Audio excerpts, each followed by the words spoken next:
Assalamualaikum warahmatullahi wabarakatuh. A'udzu billahi minasyaitonir rajim. Bismillahirrahmanirrahim.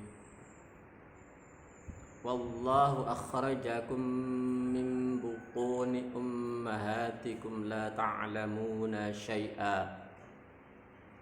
Wa ja'ala lakumus sam'a wal absara wal af'idata la'allakum tashkurun.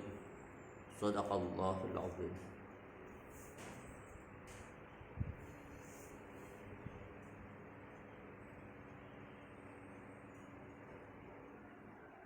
Allah telah berfirman di dalam surah An-Nahl ayat yang ke-78,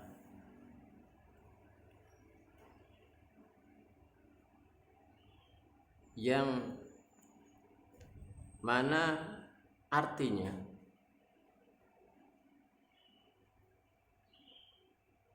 Bismillahirrahmanirrahim. Wallahu, dan Allah, akhrajakum, telah mengeluarkan kalian, min butuni ummahatikum, dari perut ibu kalian, la ta'lamuna syai'an,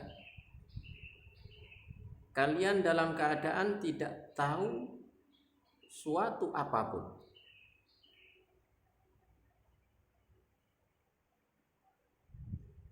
Kemudian Allah memberi bekal kepada kalian. Wa ja'ala, dan Allah menjadikan, menciptakan, lakum, untuk kalian, yang pertama as-sam'a, pendengaran. Yang kedua wal absara, dan penglihatan. Dan yang ketiga wal afidata, dan hati sebagai perasanya, untuk merasakan, untuk mencerna apa yang telah didengar dan apa yang telah dilihat oleh kalian. La'allakum tashkurun, supaya kalian bisa bersyukur. Apa maknanya yang harus kita pahami? Maka ini akan tergantung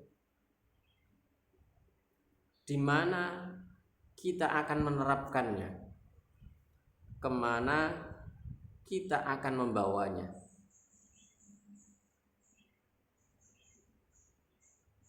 Kalau dalam kehidupan pribadi, dalam berumah tangga,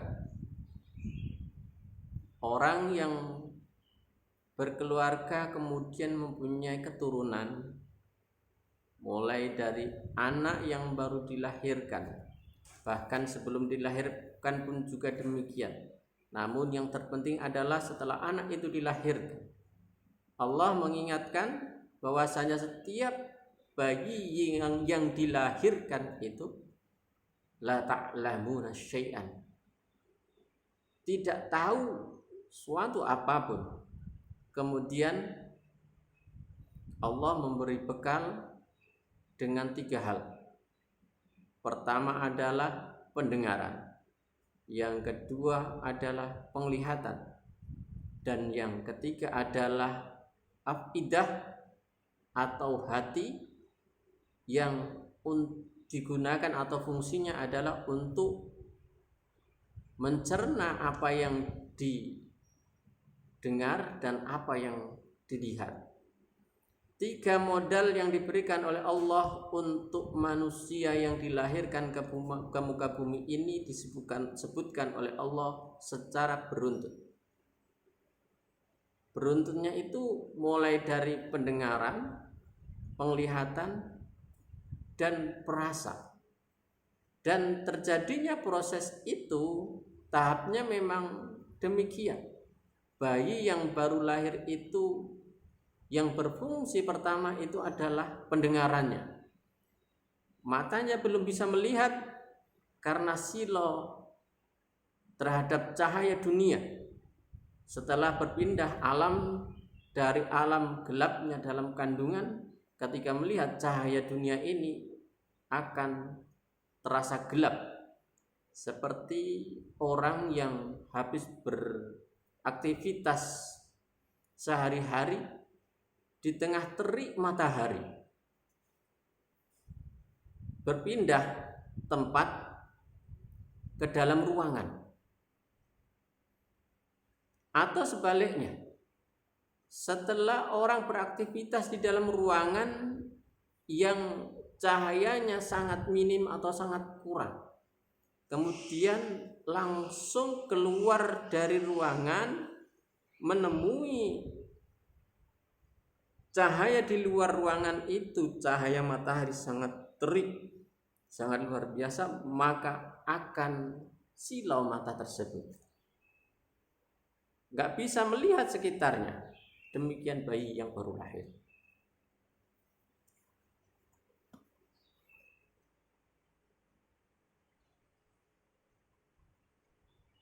Maka bayi itu ketika mendengar suara dari arah kanan, dia akan menoleh ke kanan. Ketika dia mendengar suara dari arah kiri, dia akan menoleh ke kiri. Ketika dia mendengar suara dari atas, maka dia akan berusaha menengadahkan kepalanya dari arah atasnya. Demikian kalau dari arah bawah atau arah kakinya, dia akan mengarahkan wajahnya ke arah kakinya. Dan baru beberapa hari kemudian matanya mulai bisa melihat. Dengan diawali dia akan memandang di mana ada sumber cahaya. Ketika dalam ruangan itu lampu dipasang di pojok ruangan, dia akan memandang ke atas pojok tersebut. Ketika di siang hari pintu atau jendela dibuka, ada cahaya masuk, maka pandangannya akan ke arah jendela atau pintu tersebut. Terus prosesnya sedemikian rupa, dan setelah dua itu baru nanti akan afidah yang akan berfungsi, dan ini prosesnya cukup lama. Beberapa tahun baru akan berfungsi afidah ini dengan maksimal. Walaupun dari awal memang sudah berfungsi. Bahwasanya ketika apa yang didengar oleh bayi, apa yang dilihat oleh bayi, itulah yang akan dicerna oleh hatinya, dan itu yang akan membentuk pribadi dan karakternya di dalam kehidupan selanjutnya. Maka itu modal utama di dalam berkeluarga, supaya kita menanamkan, menumbuh kembangkan anak kita menjadi anak seperti apa yang kita inginkan. Maka perdengarkan, perlihatkan apa yang bisa mengembangkan karakter masa depan anak tersebut sesuai dengan apa yang kita inginkan.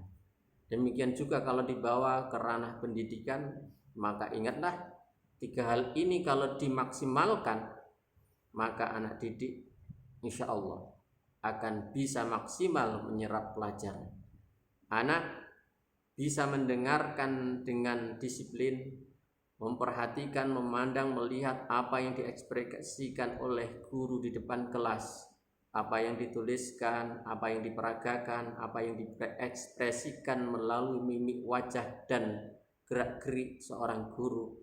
Kemudian bisa menumbuhkan rasa di dalam hati murid, suka, cinta atau perhatian kepada apa yang diperdengarkan, apa yang diperlihatkan oleh guru sesuai dengan pokok pelajaran, materi pelajaran. Maka anak insyaallah akan paham dan mengerti apa yang disampaikan oleh guru. Wallahu a'lam bishawab.